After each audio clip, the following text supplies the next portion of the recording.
If you've been in the preparedness community for any amount of time, chances are you've heard about the idea of wearing ill-fitting clothing during times of privation in order to hide the fact that you're not losing weight like everybody else is because you've prepared.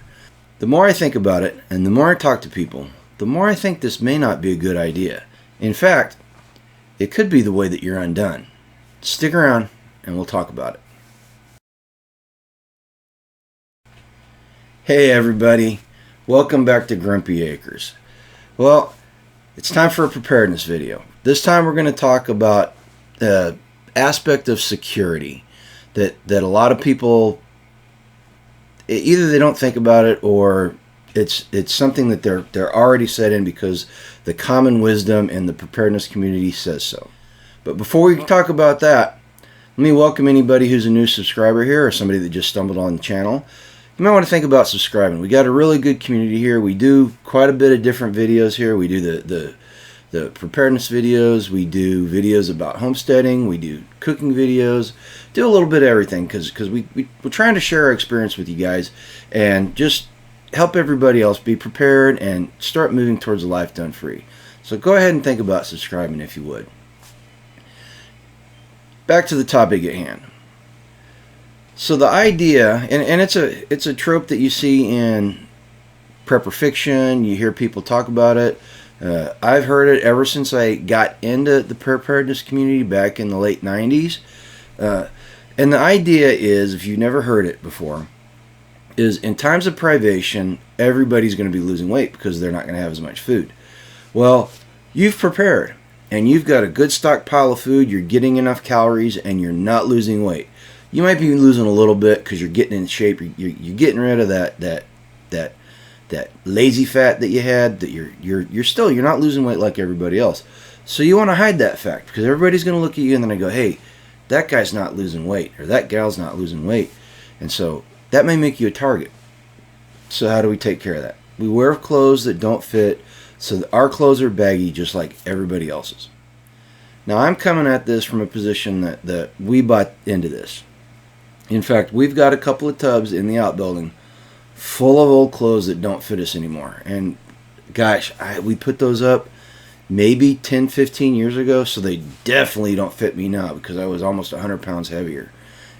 So I'd be swimming in those clothes right now.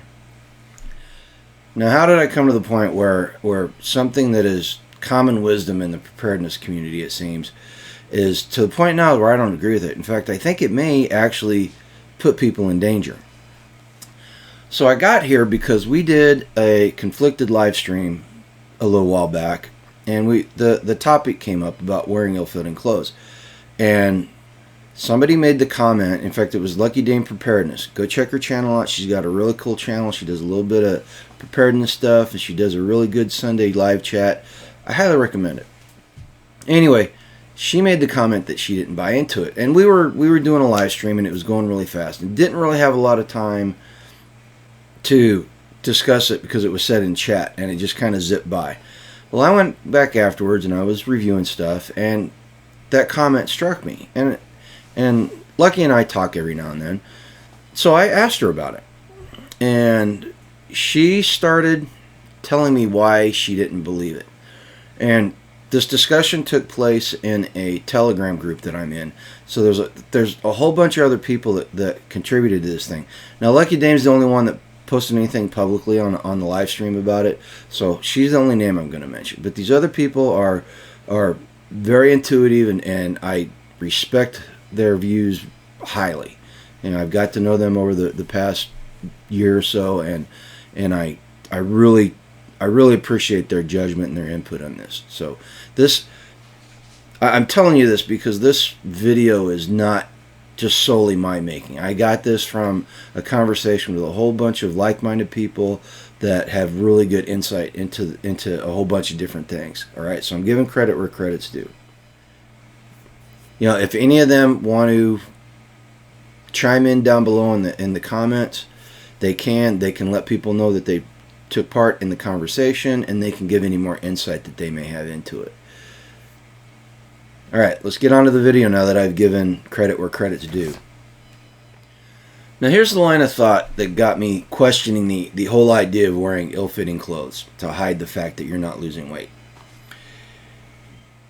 Today, when there's no privation, no starvation happening, you can look at somebody who's wearing baggy clothes as a fashion statement, and you can tell that they're a healthy individual.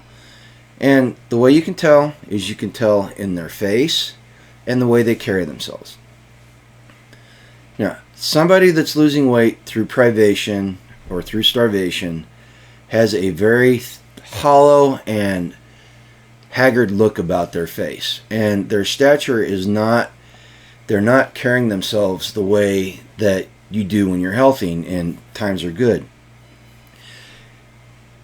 This is one of those telltale signs that if you're out and about after something's happened, people may notice this. Now, you say, well, you know, they're going to be so busy doing other things. I'm not so sure about that. Now, I think about it. If you've been out with a friend or a loved one and you're out and about and you're just doing some people watching, how many times have you seen somebody, not said anything about it, and then you go back and you're like, hey, did you see such and such? And the person that you're with is like, yeah, what the heck is that about? People will notice more than you think they will. And they're going to compare notes. Even if they're by themselves, they're going to go back and they're going to play that scene back through their mind because something's not going to sit right. And that something is, you're not going to look the same. Even though you've got the baggy clothes on, you're not going to look the same. And they're going to put two and two together. And that may be your undoing. Even if you're losing weight, something's happened, there's been a big event, and you're losing weight because you're doing more physical activity and you're getting healthier. Because let's face it, a lot of us are not in the best of health. We're carrying 10, 15, 30 extra pounds. You know, when something happens, we're going to lose that weight. Even if you're well stocked and you're eating well, your calorie the amount of calories that you burn is going to increase dramatically.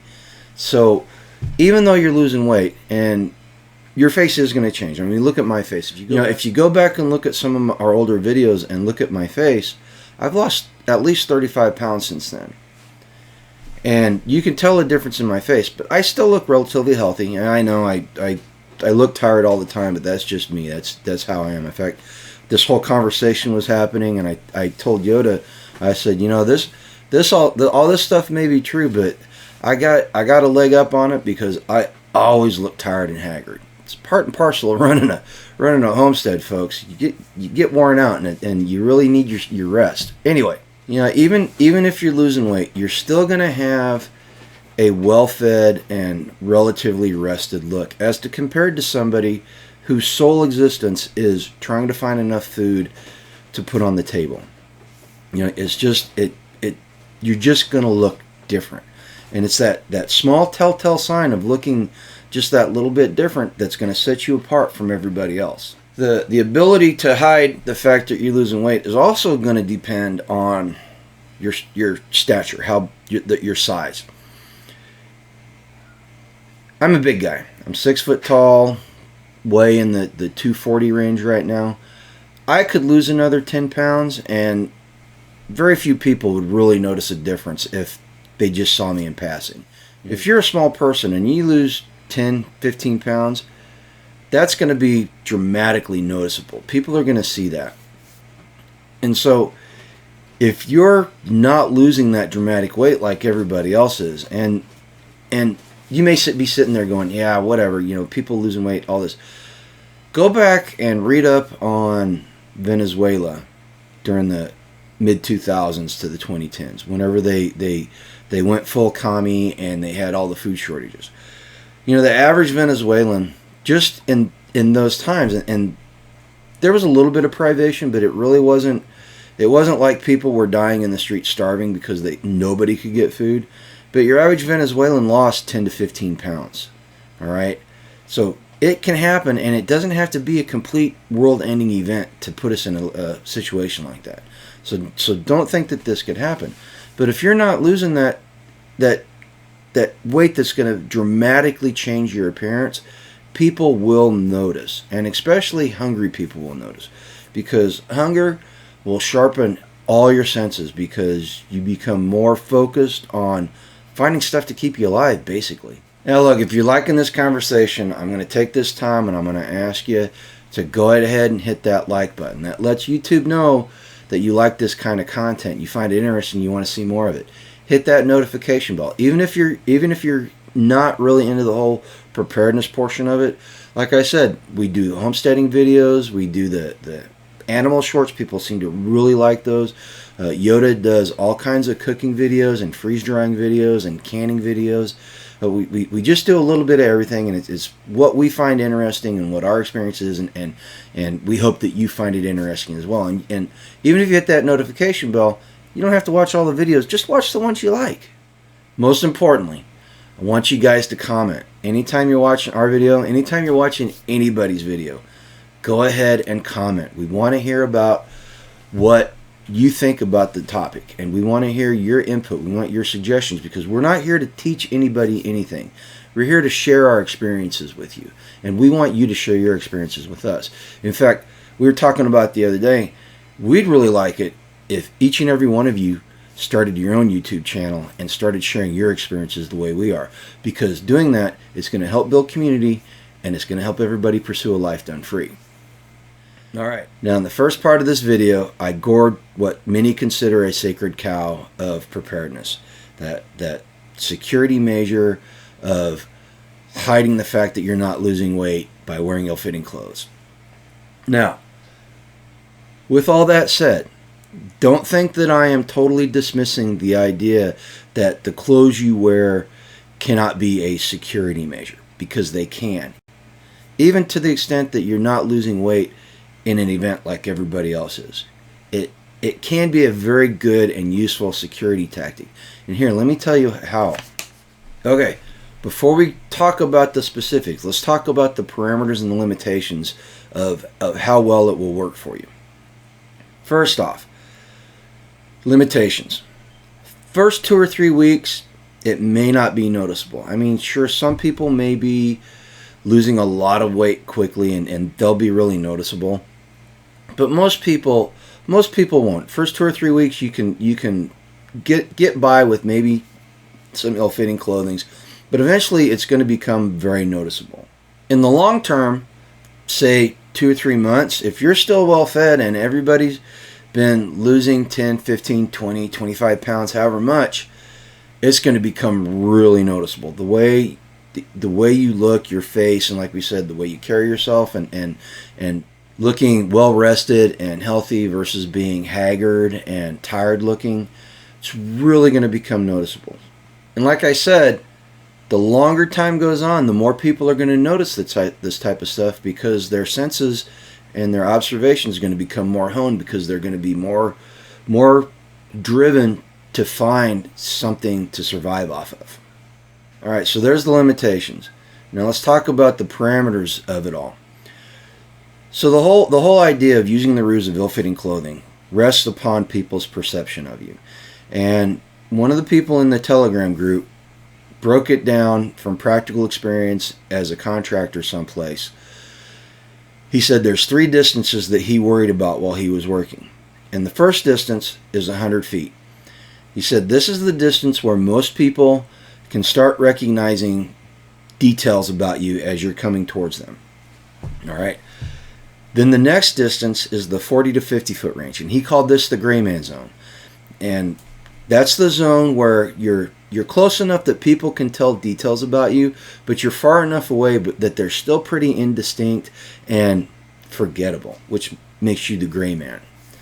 And then that last distance is a 10-foot distance. And he said this is the distance where people can see recognizable details and they're memorable. He said at this distance, his entire goal was to defeat somebody's judgment for anywhere from 10 to 30 seconds. And that was enough time for him either to create space or to pull out a weapon and defend himself. So there's the spaces we're looking at. We're looking at 100 feet, 40 to 50 feet, and 10 feet. All right, so there's the parameters. Now, if you're new to the preparedness community, you may be asking, well, what's this gray man idea? That got that 40 to 50 foot. What's this gray man thing? So gray man is the concept that you make yourself unmemorable. All right. An example of being a gray man would be not wearing any brightly colored clothing, not wearing anything with a specific logo on it, not doing anything that's out of the ordinary that would make people remember you. All right, so that's the whole idea behind the gray man.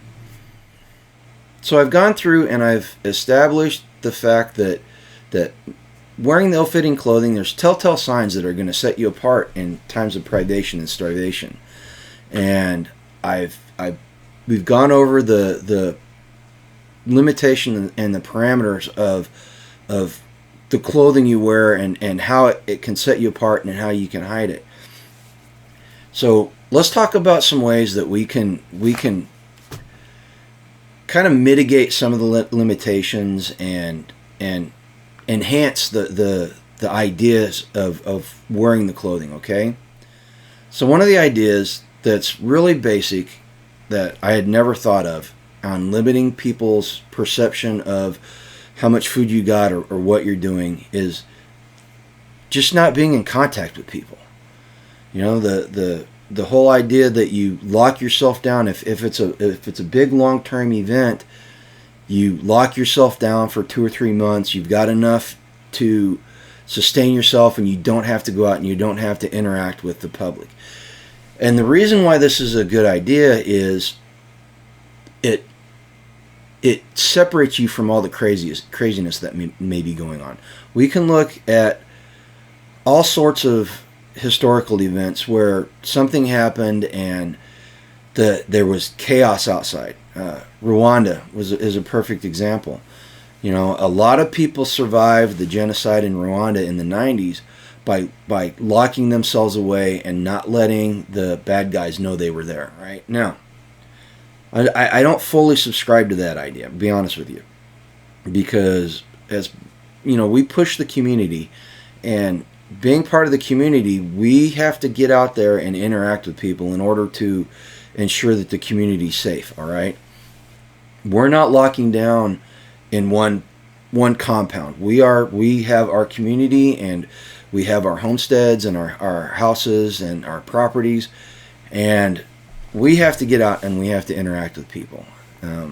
That's one of our things, and the reason why we think it's so important is because if we let chaos reign and then we try to come in 2-3 months down the road, then we have not done anything to mold the landscape, so to speak. So we want to be able to direct and guide what's happening in our community, in order so when the time comes that we can finally start reestablishing some sort of civilized behavior or infrastructure, or whatever you want to call it, that we're not dealing with something that's totally wrecked. Okay? So in that case, we're going to be interacting with people. So it's very important. The way we mitigate the problem of perception is number one, we observe. You remember back in the security video, I was talking about how we observe our surroundings. We will observe what's going on. We will look at people's behavior. We will look at people's activities, and we will look at people's appearances, and we will try to mimic it as best we can. By doing that, by observing, we're going to be observing from a distance. So we're going to try as much as possible not to get into that 100 to 10 foot zone. We're going to try to stay far enough away that the details are indistinguishable and people cannot make any long-standing perception or decisions about our appearance or the way we look. All right. Either scenario, whether you tuck yourself away or you're out involved in the community during that first time, that first period of any event, eventually you're going to have to start interacting with people. And this is where the perception that we give is going to be really important. Now, you can take the route of trying to blend in and let people think that you're in the same boat as they are, or you can take another route. We can flip the idea of wearing clothes on its head, and we can use it to our advantage. Now, think about it. During that time, people's health is failing. People are hungry. Some of them may be starving. It may be really bad. Do you want to promote the perception of weakness and being in dire straits, or do you want to project the idea that you are doing well and your way of doing things is better than everybody else's? Now, when I say that, I don't mean in the vein of, ooh, look at us, we were prepared, we're so much better than you are, you should follow us. No, that's not what I'm talking about. What I mean is, you're going to have to compete with other ideas and other people out there who are trying to take advantage of the situation for themselves, and you're going to have to give people a vision of the future, a vision of going forward that is better than what somebody else has. All right, and I'm not saying that other people aren't going to be out there with good ideas, but chances are, if human nature holds true, that these people that are trying to take control of the situation, a lot of them are not going to have everybody's best interest in mind. And part of the building the community that we have is the community is the most important thing. And I don't mean that in a dogmatic way. I mean it in the fact that if our circle prospers, then everybody in the circle prospers. If our community prospers, then everybody in the community prospers. If the greater community prospers, then every community and every circle inside that greater community prospers. So we want to create an environment where everybody's working together, everybody's voluntarily coming in and pitching in and making things better, and not driving the vision of one individual or one group. All right?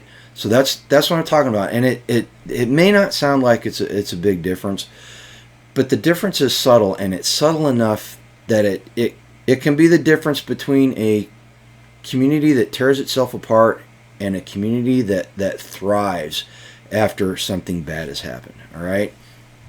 So how do we use our clothing to project that whole thing that I just talked about?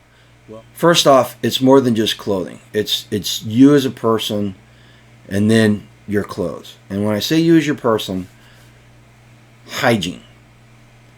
Hygiene, you want to look well kept. I mean, if that means getting a haircut at the end of the world, or shaving, and I'm not, the beard's not going away, all right? So there's only one occasion where the beard's going away, and we'll talk about that at another time. But the beard's not going away, but you can clean it up. You can make it look respectable, all right? You don't have to look like a mountain man at the end of the world if you want people to perceive you a certain way. You know, make sure that you're washed up. Make sure that you're maintaining a healthy look. Get enough rest. You know, if you've done things right, you're going to have the ability to get a good night's sleep, even though things are falling apart and not running the way they're supposed to. All right, and this is all part of this long-term preparedness that we have to do in order to make these things happen. All right, luckily we've still got time, and you can still do this stuff. You can still do the things that will allow this to happen after a big event. Now, the clothing. Let's talk about how the clothing can help project the image that we want. If you're out there and you're trying to help people and you're trying to make things better, which do you think will be perceived better by whoever you're trying to help? If you're out there and your clothes are dirty and they're 10 times too baggy for you because you subscribe to the idea that you should wear the ill-fitting clothing, or well-fitting, well-kept, well-maintained clothing and kit. People are going to perceive you differently by what you're wearing. If you want to project a sense of well-being and, hey, this is the right path we should take, you should dress the part. It's just like in business. They tell you dress for the job you want. Well, if you want the job of rebuilding society and putting things back together and molding the local community so that everybody's prospering, you need to look the part. All right, and I know it sounds stupid sitting here talking about it right now, but it's honest to God truth. It will make a difference. All right, so the telltale sign of you're healthy when everybody else is going through privation and starving is we talked about the way your face looks and the way you carry yourself. There's some other telltale signs that can, well, quite frankly, get you killed. Now, these telltale signs have nothing to do with your clothing, but they're pertinent here because they fall into that idea of perception that we talked about earlier. So what are some of the telltale signs that could cause a lot of problems? You know, the whole idea behind the ill-fitting clothes is we're trying to create security through obscurity, and it does work. It does have a place in your security plan, but there's a whole bunch of things there that can cause problems. Like, maybe you've got a running vehicle when nobody else has any fuel. Nobody can afford fuel. That running vehicle is going to set you apart. So, you might want to use it sparingly and only in emergencies. Second, lights. If the power's out and you're the only people on the block that have power, you're going to be set apart. You're going to set yourself up. You may set yourself up as a target. Hopefully, you've built your community beforehand and it's not a big issue and it's not something that's going to cause problems. The one telltale sign that I heard about, and it always struck me, was the smell of cooking food. And this kind of goes hand in hand with the wearing ill-fitting clothing, because we're talking about people that are hungry and starving maybe. Think about walking through your neighborhood. You can smell somebody cooking dinner walking down the street, even though their house sits off the road. If you're barbecuing, it can waft for miles. I don't know if you've ever lived near a barbecue joint, so like a restaurant. You could smell that stuff for miles. Now, when people get hungry, things like that, their senses become way more honed, and they start noticing those things. In fact, the story that I heard that got me thinking about this the very first time was the owner and the creator of the Sun Oven was telling about an earthquake that happened down in Haiti.